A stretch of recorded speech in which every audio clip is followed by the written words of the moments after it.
Welcome to the Crafting End. Today we are looking at all our colonies. From the current size and setup, a lot of colonies are growing and I need your help how to continue. So get ready and watch it till the end.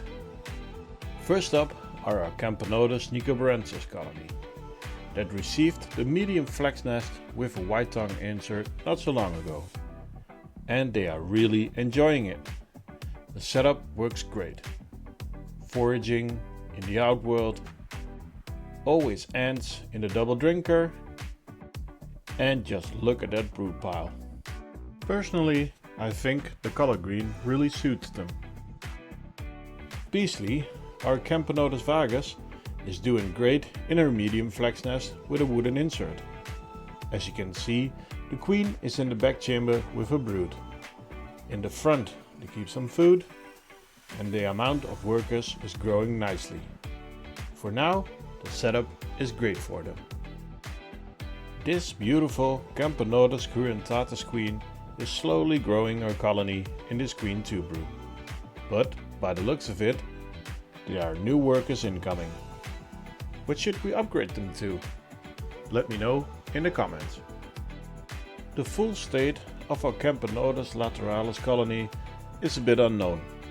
Since they made the nest in the twig, I haven't seen the queen. But by the colony size, I would say she's still around. For a while they used the old nest as a satellite nest, but now it's almost empty. Time to take it off. We are going to place a blind so that it's just the outworld. Now that it's done, it does look quiet in the outworld. I know it's not the best thing to do, but curiosity got the best of me. Let's look under the twig. And there they are, doing just fine. Let's put them back gently and on to the next.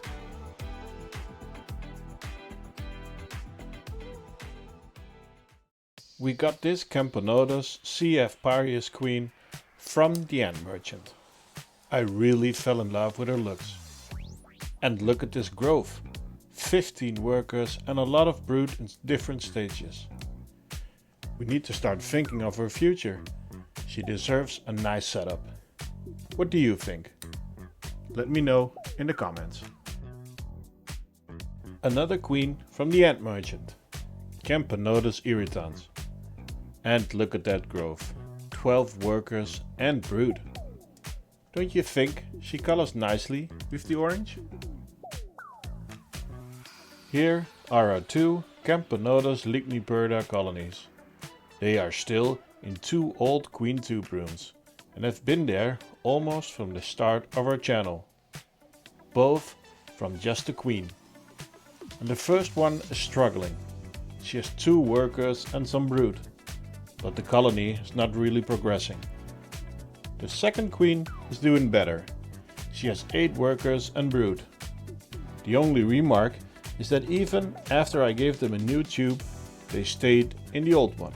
And it has been weeks, but it's their decision. The future for these colonies is a bit unclear. If you have any ideas, let me know in the comments. Just before our holiday, Lasius niger was having nuptial flights in the Netherlands. So, together with my daughters, we caught some.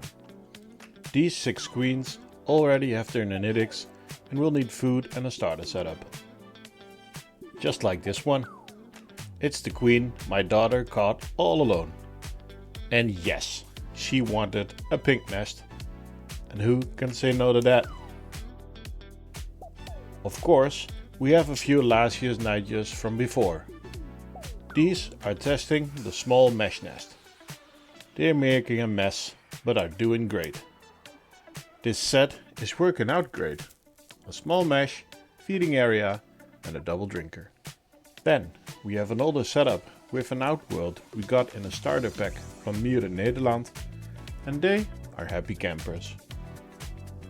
And the last Lasius niger is our first ants ever, and they need an upgrade soon. How shall we do this? Mesh? White tongue? Natural setup? Let me know in the comments. Next up, Lasius flavus. These small orange ants are growing big.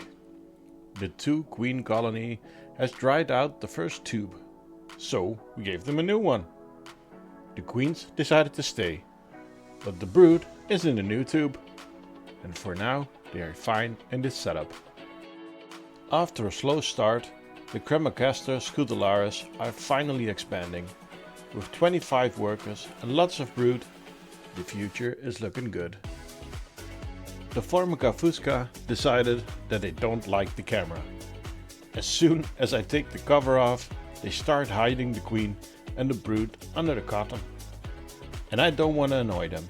So the footage is not the best, but the colony is doing fine. Time for our 2 Manica rubida colonies. First, the bigger setup. This colony is doing great. It's always a bit funny to see the panic when you take off the cover. But as soon as they chill, you can see all the brood. With this setup, I decided to leave the outworld empty. While normally I put some dirt. What is your opinion on this? Let me know in the comments. Of course, we have our second queen. The one I challenged Tuga with. And how is she doing? Well, I'll leave that for another time. Our Pheidole colony, called the Renaissance, are awesome. Just look at those numbers. They swarm all the sugar and prey. The response is immense, so cool to see. They aren't big, but they are a big team. The setup seems to be perfect for them. Thanks again to Renee and Sion for this great colony. Remember that we made the setup with the walnuts and a printed tree? Well, our Temnothorax Nilandri did not like it. So they are back in the tube. But hey, it's their realm. They decide. Our second colony is the only tubs and tubes setup we have. And they are doing okay. They put a lot of dirt in the first tube, but that ran dry. So I added another tube, but nothing really happened. They eat, there's brood, but not like our other colony. Our third colony has moved to Switzerland, to our brother in ants, Tuga ants. Our first Messor barbarus are just making a mess. I tried to keep their feeding area clean, but after a few days it's a mess again. Their dried out tube has become a seed heaven, and the numbers are rising fast. And I think it's very cool to see their size differences. Any ideas for their future? Let us know in the comments. Our second Messor barbarus colony are in the mesh nest. First, let's take those old test tubes off. Now we have a double drinker for water. The feeding area with the seeds will stay. And now time for a look inside. The left side of the nest is not hydrated. Perfect place to store the seeds. The right side is hydrated. Perfect place to store the brood. Let's look at our Tetramorium bicarinatum in the nano from Antimatus. The nano is still one of my favorite nests. It just looks amazing. But please, don't put tetras in them. They grow too fast. I tried to control them by feeding a bit less. Fun thing is that they are now nesting in the connecting tube. What do you think? What should we make for them? Let us know in the comments. Now the biggest colony we own. The numbers of these Tetramorium bicarinatum are insane.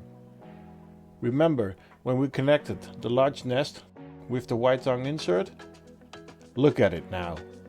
They are just insane.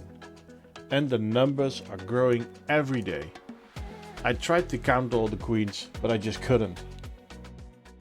Remember that a Camponotus venators had a huge number of elates? Well, there has been a huge slaughter. Fighting workers. That the males would die we expected, but why the other workers? I'm happy to see that there are new eggs. Soon I'll update you on the progress. Sadly, the Carabera diversa did not have a great vacation. it was a misunderstanding about the temperature, so they were in a way too cold room for 2 weeks. All the preparations, and the weakest colony got a hit. Yes, they are alive. Are they okay? I don't really know, so I'm letting them be. I hope to see lots of comments with your opinions on what we should do with the setups. You can also join us on our Discord. We have a section there. If you have a good idea and I think it's good enough to make, you get a copy for free. And of course, like, subscribe and hit the bell icon. Thank you for watching and see you next week at the crafting end.